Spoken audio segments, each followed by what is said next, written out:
Hello everyone, this is Mighty number 9 and I am JP for short and I'm gonna be running this game 80%. You probably know this game as the Kickstarter fiasco and mostly about the Kickstarter stuff. This is a Mega Man type of video game but with its own twists and such. We get to those as the game goes on, but I think without further ado, let's go and start the run. And the timer usually starts as we choose the difficulty, and that's gonna be 3, 2, 1. Let's dash. We take a note from Mega Man X in the layout of the game. We start with an intro stage that pretty much tells us how the game works and gives a few pointers on the mechanics. Most of you have probably seen a lot of dashing in the game, but for first few seconds we're gonna be doing this awkward little, I don't know how to call this, turn around and shoot thing. It's slightly faster than regular walking, so of course we're gonna be doing that. Don't worry, it won't last that long. After this cutscene we get a second one and then we can start doing the regular dashing. And that will go throughout the entire run. Dashing is a big part of this game's mechanics, other than just for fast movement. It's also used for combat, because if you shoot enemies enough times, they start bleeding colors, like this one. Like that one was bleeding red. Once they are bleeding these pixels, you can absorb them by dashing into them, and if you do so, you will also gain some power-ups, and the game really wants you to do this and really encourages you to destroy enemies this way rather than the regular shooty way. There are 4 types of bonuses you can gain. The red one we just got was a power-up to our weapons and also some weapon ammo consumption.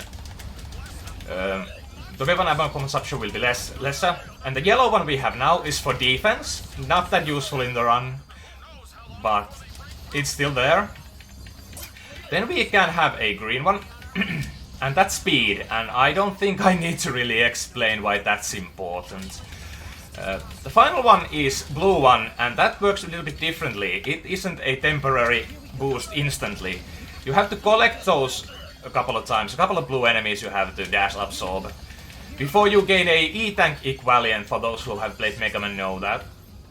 It restores Beck's health instantly to full, no matter how low it is. Okay, intro boss. The way boss battles work in this game are that these bosses' health bars are separated into few chunks, and once you deal enough damage to one part, you can absorb the boss and kind of remove that part from the health bar. And yeah, once you deplete the boss's health to 0, it's defeated. Simple. But the funny thing is that if you dawdle too much, they start to recover health, so you really want to be fast with your absorbing. And now, something that's totally unique to this game, 8 robot masters that we have to defeat, and they have a rock, paper, scissors mechanic. That one boss has a weapon that is strong against another one. Well, not... yeah. First off, we're gonna start with Bat. Bat's weapon will be very heavily used in the run. It can be compared in usefulness to Metal Blade in Mega Man 2, because it's all around good weapon and it's just it's gonna replace our Buster immediately as we get it. And it's also used for the invincibility glitch that we actually just did. The invincibility glitch is pretty much when you do this back jump thing we did in the intro beginning, and you're on a breakable object, and if you break it before the jump really starts to gain height, Beck's invincibility frames that he gets from that jump action actually stay on and are on until something touches those invincibility frames again. Like certain actions, cutscenes and changing rooms.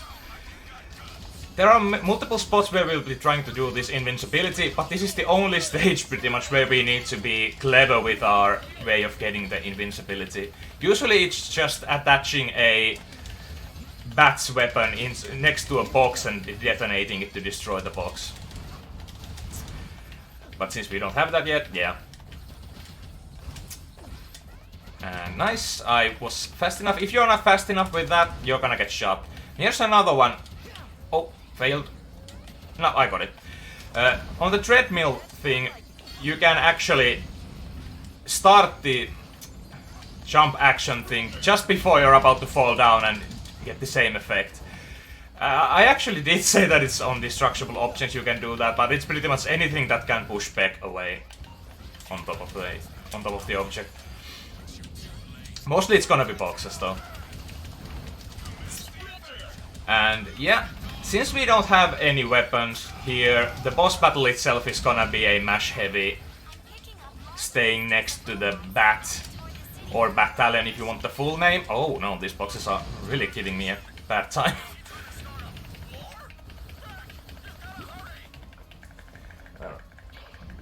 Yeah, yeah, it's own weapons pretty much. The route. Trying to read chat too. But yeah, bat fight. This is just mashing. We hope he doesn't get stuck to the ceiling.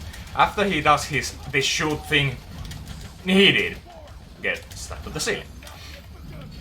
All the bosses have these desperation moves that they usually do at the half health. This one is a giant rocket that can insta-kill you if it detonates or hits you.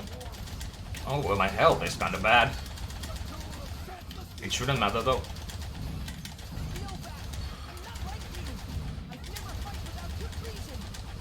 Okay, that's done. And now that we defeated Bat, we're gonna get his rocket weapon to ourselves.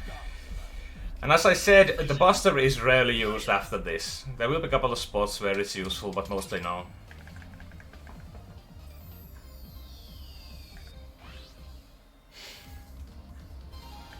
Yeah, battalion. They're called selections or something. But who calls them that? Yeah. Next up is Mick. He's weak to the rocket weapon, and that's a good reason to hunt him next. This is a shorter stage, but immediately we get a chance to try to go for the invincibility glitch with the Bat's weapon, and we got it, I think. The fact with that attempt is that I have the red power-up on, and because the rockets deal a bit more damage with this, the timing on going for the invincibility glitch is a little bit tighter. The funny thing about actually with the invincibility glitch is that usually insta-kill objects still kill you, so you're not safe from spikes and such. But those drills are insta-kill objects, but they don't do harm to Beck, even I think they're kind of supposed to. I don't know why that is. Is it that they have a set amount of damage instead of a insta-kill flag or something? That's a funny thing. There aren't many insta-kill objects that you can pass through without dying, even with invincibility frames or... yeah. Yeah, funny. Also, one thing in Mighty Number 9 is that these bosses will be helping us during the stages. They won't be just giving us weapons, they will be affecting how the stage works. And spoiler alert, no refights. And that's actually a wow. And Mick himself is rather simple fight. We don't want him to do that, and by that I mean jumping. But his desperation move is that he drops these pillars, and funny thing is that if you get a good luck on his moves, he may get stuck on either side of the battlefield during those pillars come down, and he can get crushed under these pillars, and if he gets crushed, that's a quick kill. That's very rare. I've run this game for about 200 hours or so, and I've seen it 2 times. That's not gonna happen quite that often. Yeah, Mick's weapon is we're gonna be turning into a vehicle, and we can bump into objects. And this Zero type character that is dual wielding swords at least, so it's not that similar to Zero, is weak to this little thing. And I was talking about the quick Mick or the quick kill for Mick, and this stage is usually the first one where we actually can go for a quick kill. More about that a bit later. But first off, we have these gauntlet sections almost in every stage of the game. These are pretty much just memorization and knowing what to do. Oh, gimme the green boost. Yeah, the Brand stage is on top of these cars, and as you can expect, if you hit the road or drop off from the cars, you are instantly killed. Those work like bits or spikes. So we're gonna have to be careful with our platforming. This stage is kind of separated into 3 parts. First is here, the outside, second one is inside. There's not much difference between these. But the third one is another story. We're gonna have another gauntlet here. And this is... usually you want to absorb enemies instead of just destroying them, but because Bat's weapon is so strong, sometimes it's just more useful to destroy another one and... oh, he didn't die. Dash one and destroy another one, or just flat out destroy everything. Like that, if you spam the rockets, the enemies can't take it. But now for the third part of the section, we're gonna get invincibility frames. Come on. Thank you. And then we are in for a auto-scroller section. And this lasts for a couple of minutes, so now is a really good time for donations and anything that comes to mind.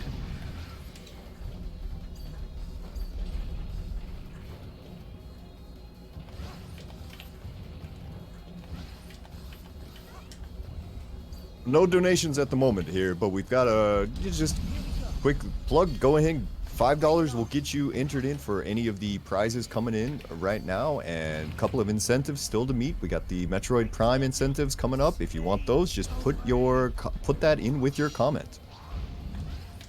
Nice. Sounds good. Yeah. I guess I should touch up with the Brand's fight. So yeah. Brand is a melee user, so we're gonna be going pretty much... it's gonna be a close quarters combat, because Mick's weapon is close quarters weapon, and Brand really wants to do it himself too. The quick kill there is actually something I have no idea how it properly works, how to get it consistent, but Brand's desperation moves is that he starts spewing Shakespeare and starts loading his attack.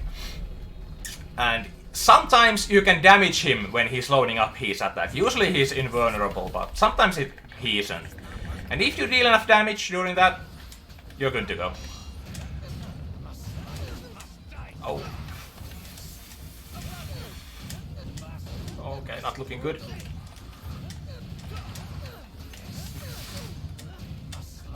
No, we didn't get it. We're gonna have to hear the Shakespeare. And some slashing, dashing, all that. Okay. That's a 15 to 20 second time loss. But that happens. Oh. That's simple. I thank you. Mission clear. Brand's weapon is... what we got from him is his swords. It's a very mash heavy weapon that has 2 charge abilities. One is just slashing all over the place, and that's not really useful. Another one though is that you can do a kind of downward slash if you're in the air. And also funny thing about this game is that this game doesn't really tell you that those exist. You are expected to go to the kind of hint section of the game and read about those. The game really doesn't tell you about all those axle moves or jumps or whatever. They are all in the tips, which is kind of funny. I think it's not that good of a design, but well, it is what it is. And now that since we know them, it really doesn't matter that much. But casually, I didn't know about those at all. I had been speedrunning this game for 60 hours or something, and then I heard about the axle jumps for the first time. Amazing, right? Also say hello to ASMR Sanda.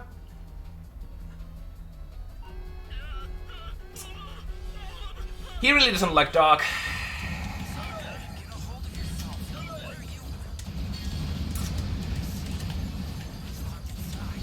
Yeah. These thick enemies are actually kinda hard. They're quite small and quite agile, so if you don't pay attention, they can easily come and contact with you, and you get damaged. They deal damage, pretty good damage considering how small they are. So they can easily surprise you, especially in one of the later stages. Also turbines. If anyone's played this game casually, there's one section coming up that these turbines are... At least for me they were kind of pain. Pretty soon. Actually, this time around the game tells you about the mechanic here, because it's required. Or not. Or maybe it did tell and I missed it, but there's a ground dash you can do with Beck. And that's pretty much required to get under those turbines. They are insta-kill, by the way. So if you touch them even with your little toe, you're gonna have to go back to the previous checkpoint. And here's a final gauntlet before the boss, and Dinah is coming up next. She can be a troll. She has 3 different patterns she will do. Her desperation move is not worth mentioning, pretty much, and I think this is a good one. Yeah. The way these patterns work is that this one was the best for... We want that again, because she will stay at our eye level, so we can deal damage. And this is the one we don't want, because we have to do extra stuff to damage her.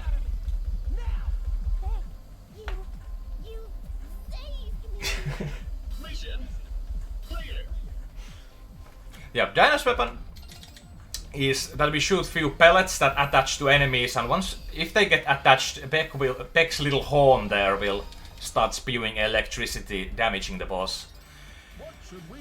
Enemy. Or boss. We're gonna be using it definitely this one on the Shade fight, but Shade stage itself is a little bit different. This isn't from go left to right and win. Here we are chasing Shade around the Capitol building, and we want to deal enough damage to him before the boss battle can really begin. Or it won't begin if we don't deal enough damage. So we go around this house, and sometimes we see Shade, sometimes we don't. Okay, this is consistent and will always work the same way, so I know what I'm doing, at least I want to do. We saw Shade, but we won't damage him just yet, because we want to kind of manipulate his way. Okay, this room has 3 different places where Shade can appear, and that's the okay-ish one. He can pretty much be on the balcony below or on the other side of the room, and that's the worst. That loses you a lot of seconds. I was way a bit slow. You can go before getting hit. You go past those bullets if you are fast enough with your movement. Okay. Normally you'd at least... you'd have to meet Shade at least 4 times, I think. But in the speedrun we're gonna be meeting him 3 times only. Next one time we meet him, he should be already low enough on health for us to finish him off. And this room has also 3 places where Shade can appear. And funny thing also about this stage is that it doesn't have checkpoints. If you die, you are going to the beginning. Well, the only checkpoint is after you defeat Shade, you at least have that before boss checkpoint. But during the stage, no. It's always the beginning. Shade's fight is that he likes to disappear, but we can see where he's going if we attach Dinah's weapon to him before he manages to disappear. Also, we shoot some Beck's pellets to give some damage to him before he disappears, because if you damage him enough, he will disappear from the view. Ah! You can actually skip that. Skip this desperation move too, but I was a bit too early with my pellet swapping. Swapping back to pellets, but nah, it's not bad. I'm gonna lose some time, but not too much. And that shade. Sad we missed the quick kill, but desperation escape, but happens. Shade's weapon is a sniper. Deals high damage, but it also uses a lot of ammunition. So you have to use it sparingly. And also, it ricochets off walls and tries to target enemies. Sounds really cool, but it's sometimes kinda buggy. The bullets can eat themselves or other bullets that are on screen, and you can't mash away with that, even if it didn't use that much ammo. RV stage we will be flying high, and oh, hoping we don't fall too far.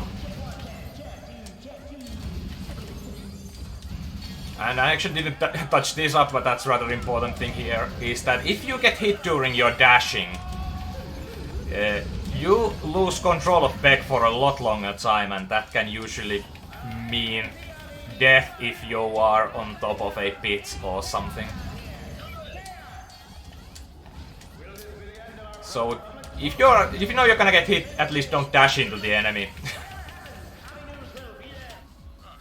We're gonna head to a mini-boss section that comes in 3 parts. First there is this little eye turret thing. 4 rockets should suffice. Apparently not. One flew a little bit too far away. Then we have these 3 little turrets. And we want to get this red power up for the final one. This one actually has a health bar. But extra damage is always helpful. I mostly go with that, but switching to Shade is pretty useful because Shade's weapon deals extremely high damage to that. In the next part we could get the invincibility frames again with that wooden box, but I don't go for it because I feel like my cycles are usually a lot better if I don't go for it. Like now. Even though I messed up the platforming a bit, I still instantly got to the hula heli thing. You can also have to wait for it to appear on your eye level. And this section can be a bit dangerous if you fall down. And can also be annoying if you fall down, but let's hope that doesn't happen. And didn't. Okay, that was iffy. But we survived. We survived with not flying colors, but we survived. Next room, we have this wind thing that you can ride by dashing or using Avi's weapon. And yes, we don't have Avi's weapon, so we cannot ride using that. We have to dash our way up. And using hula helis, jumping and landing on platforms and then jumping is usually faster than just dashing. So you want to use that to your advantage as much as you can. And now it's time for Avi. We're gonna start this fight with the little trick we used in the intro, because we can get 1 free insta hit there. We have 1 attack we don't want to see, and that's when Avi shouts "this just in" and flies across the stage. He will be placed pretty high. He will be flying high, so we can't just easily hit him. That's why we don't want to see that attack. His desperation move, I have no idea if it can be skipped. I have never managed to come up with anything, but it's so easy to dodge. But here's the "this just in." What a wonderful little attack. Otherwise this fight is pretty simple. And now it should be done, yes.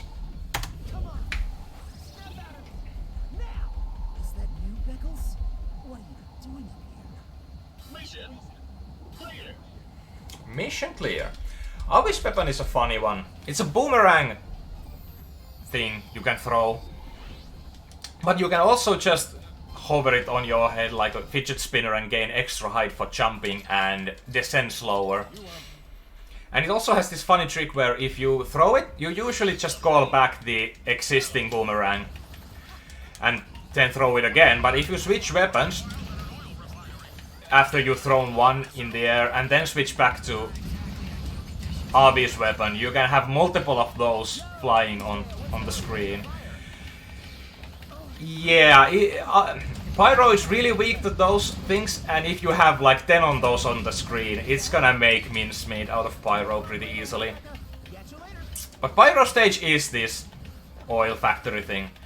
In the next two stages, and this and the next one, we're gonna have slippery surfaces that will only exist in these two. They actually work really funny. If you don't give any movement input other than the dash, no left or right or anything, and then just go with dashing, you will gain... You pick up excessive speed. It's funny. If you press right while dashing, you won't be nearly as fast, so I will be just mashing my dash. I'm gonna be taking this, yeah. During practice I died there so many times. I jumped too high on and hit my head on the spikes, so... yeah. This stage is also a rather short one. We are pretty close to the boss already. And what we want to do is we want to abuse the multiple boomerangs glitch or whatever and run into Pyro. Because bosses take damage or enemies take damage if you just hold the thing on top of your head. Nice. Not a perfect fight, but it was easy. Yeah, Pyro can do nothing if you manage to get this glitch going on, but if you fight it like this. He tries his best, but no.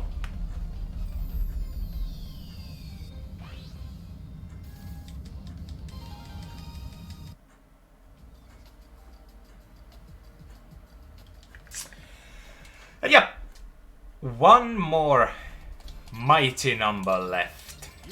Cryo, which is a water and ice level.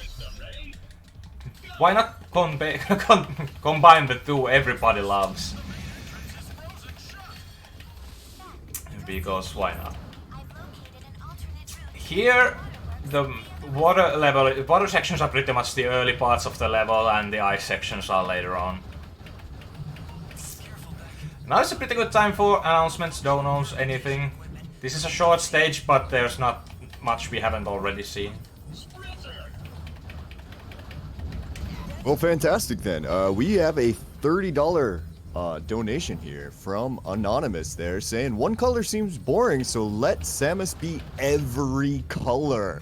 The donation is going to go to that Metroid Prime 2 suit Q rotation there. Still have a donation as well. Still have another incentive for that game coming up after Mighty Number 9 here. We're going to have the HUD Colors Bid War, top 2 there. We'll get your things, just put in a hex value for that, and we'll be able to get that thing going. Other than that, yeah, back to you there, JP. Nice. Every color sounds really nice. Yep, this stage is pretty heavy on the red power-up usage. We want the red power-up for these mini-bosses and to set up ourselves for the stage boss, Cryo, that's actually just throwing cold puns and cold objects onto us. We're gonna be picking this red power-up, and we want to use it with Pyro's weapon just enough that it charges fast enough to be on the 3rd level of the charge, but not...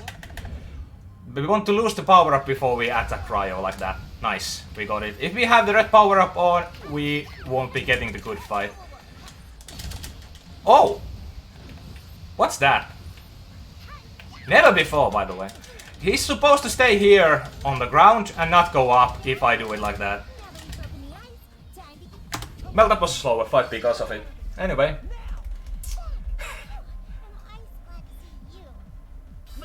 Wonderful, we are done with the robos now. So we can go to the not fortress stages. We're gonna be having 3 extra stages next. And the first one we're gonna be playing is Prison, and we're gonna be swapping to the Call character you might have heard spew words a couple of times during the run. And she isn't built for combat, so this tries to be a Metal Gear Solid 9 or something. We have a weapon that shoots bullets, but Call isn't built for enemy absorbing or anything like that, so only way to destroy enemies is by shooting them enough times, and since the game really discourages you from doing that, yeah, this isn't built for the game. Feels like sometimes, but yeah. Other than that, Call can dash, Call can crawl, and Call can also use her backpack as a barrier to protect her from projectile-based weapons. And it has another usage for the boss that we are gonna be using, of course. But before that, we are just collecting these keycards to get past the doors. They are always in a set location, so there's no RNG on that. And wonderful thing, we have a gauntlet with Call. We have to destroy all the enemies. With these, we cannot destroy them with our weapons, we have to wait them to explode. These are just bombs that try to grab you, or something. But then comes these, whatever these are. And these we can shoot. Like so. And now we wait for the bomb to blow. The next enemy coming up is a funny little thing. It throws its blade, and if you shoot it enough of times after it's thrown its blade, it will self-destruct.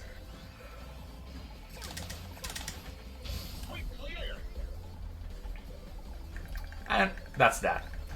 Coming up next is pretty much one of the most scary parts, at least for me, in the run. Especially in a marathon setting.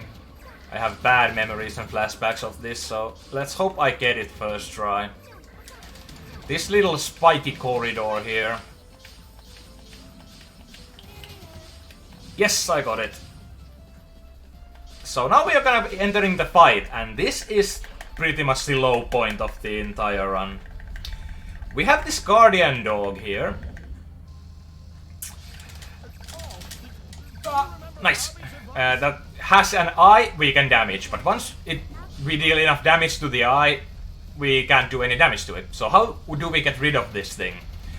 First we have to wait him jump and shoot and do wonderful things, wasting our time. And then he will call forth a box. This box can contain a bomb like that, which if the dog eats, it will deal significant damage. Pretty good. But it can also contain a turret, which generates the dog a new eye, like the one it began with. And we can shoot it to deal minimal damage. And the first 4 boxes always contain 2 eyes and 2 bombs. There's no way around that. And 5th box will be either or, an iron bomb. And that's always enough to finish the boss off. And we always want the bomb because it's way faster and we don't have to do anything extra to get the damage in. But yeah.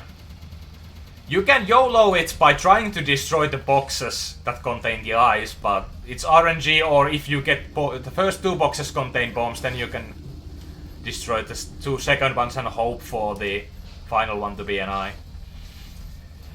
Yeah, but now we're just pretty much playing this waiting game here, so again, if there's anything, now's a pretty good time. The rest of the run will probably be a little bit more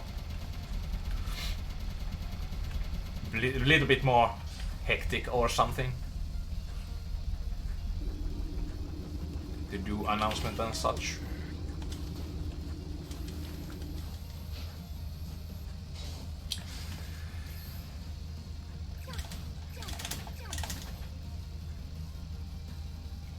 Okay. Go ahead. Oh, I was just gonna say, no real incentives or donations to read anymore, but just a reminder to everyone, just $5 does get you the chance at some of those prizes here. Remember, we are donating for No Kid Hungry, which is looking to eliminate child hunger. So please go ahead and try to get in what you can. Yeah. And we got the worst luck.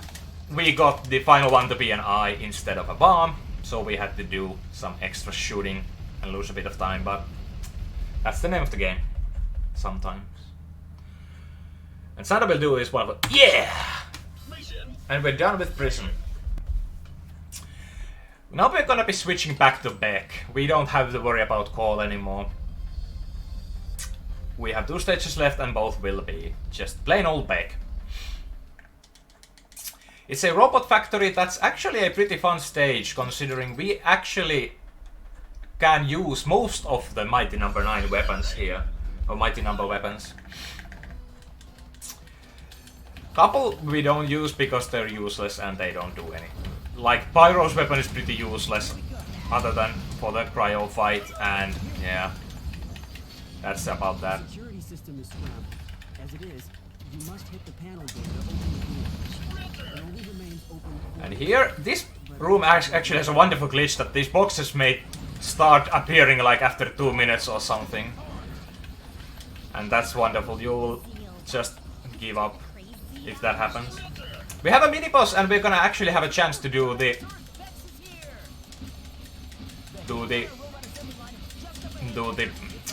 boomerang glitch again.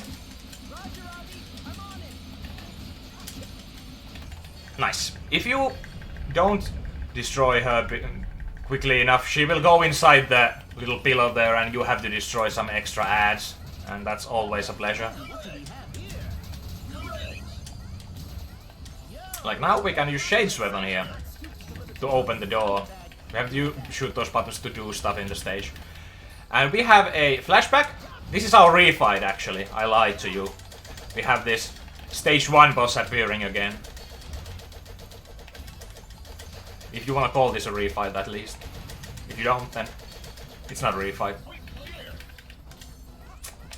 Nice. Ooh, almost got shot. Ooh. Okay, and the final time we are... Or not final time. This is a time we actually can see most of the mighty numbers here helping us. And we hear final cryo puns. She's been doing these cold cracking puns all... And everyone's been actually just going like, I should tell that joke to cryo. But yeah, this is where the ticks are... At least for me, they kind of get... They hide behind the foreground. I sometimes don't see them, and if I'm at low health here, I usually just walk into one and die. This one is a timed event, we're just gonna have to survive until the timer runs out, like now. And then we have a little bit of traversing before the boss of this stage. It also can be one cycle, but my marathon luck on that has been awful. Let's hope I get it though. If we don't, we have to dance some Macarena and lose a minute or so. First we get rid of this robot thing, and once we get rid of it, that big pillar robot tries to rebuild it. And we don't want to see that happen. Oh, that's bad. Can you absorb it? Okay, we're gonna see Macarena, I think. What? No, we're gonna see Macarena. God dang it. Yeah. I have no idea why the dash absorbs didn't get... or didn't happen. It was clearly bleeding, but... I guess that can happen. But yeah. There's no way through this. If you enter this phase, you're gonna have to wait a lot. But then it's back to the good old bot here. Oh, too early. But now it should be a cinch to finish the boss off. Nice. Oh.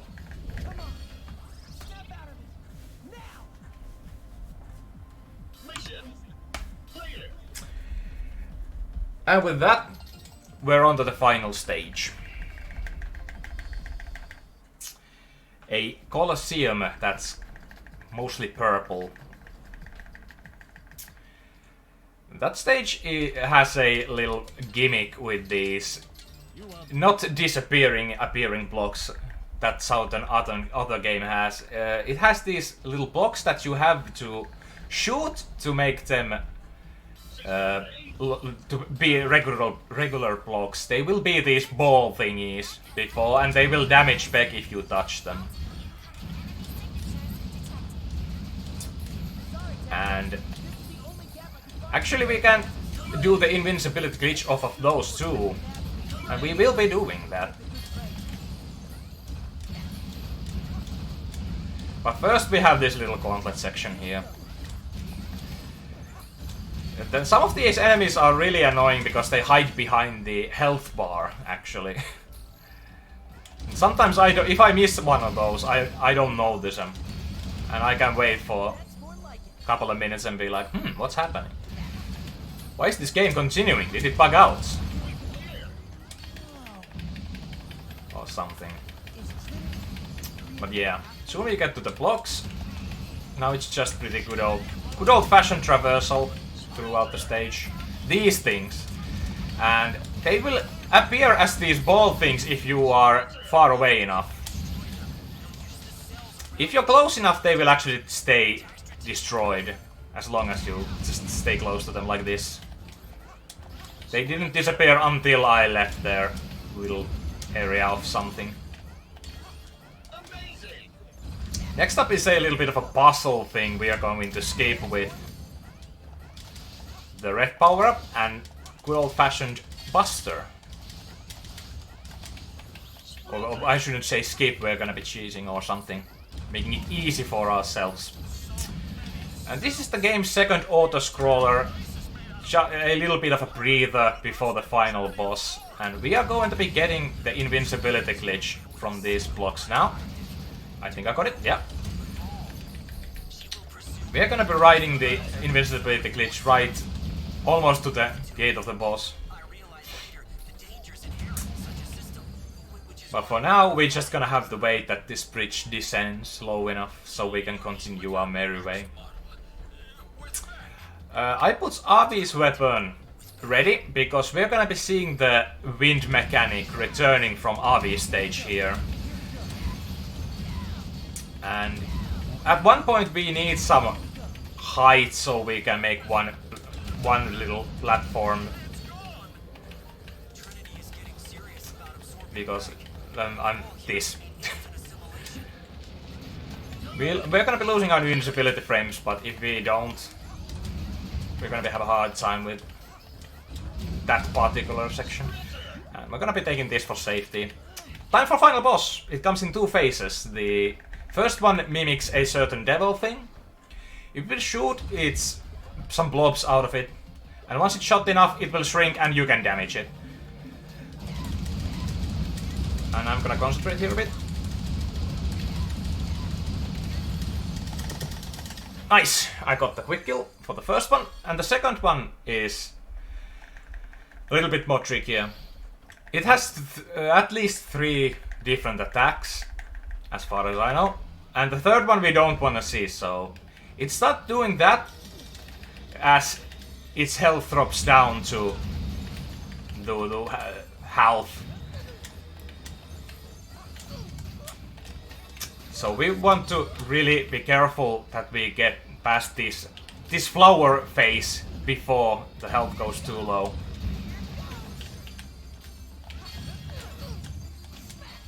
Now it's good, and now it's gonna be a second attack, this spewing flower thing.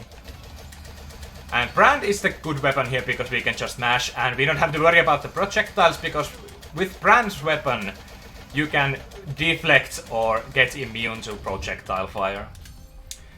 And that's that. Soon it's gonna be time. We're gonna be dashing a orb because we want to be a little bit of Castlevania. Would you? And that's time.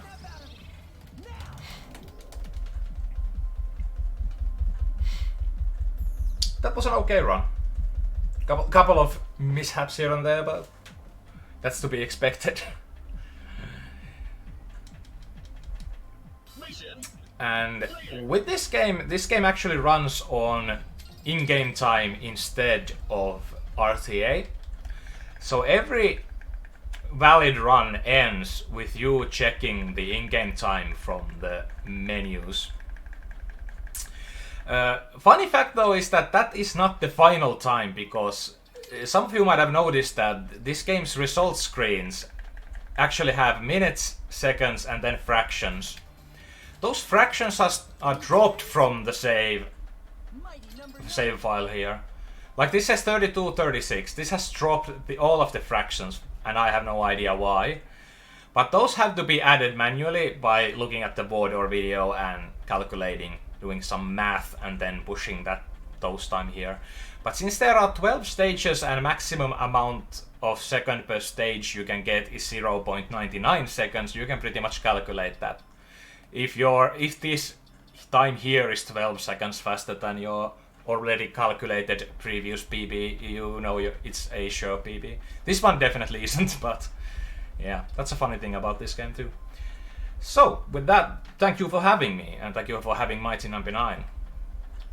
It's kind of different experience compared to the casual run, at least in my opinion, so it's fun to show it off.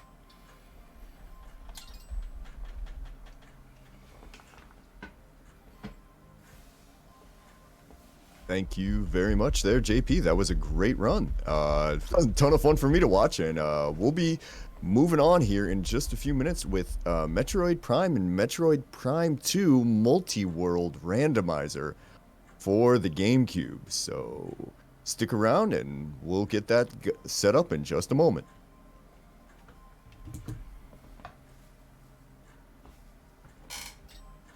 Mighty Number 9.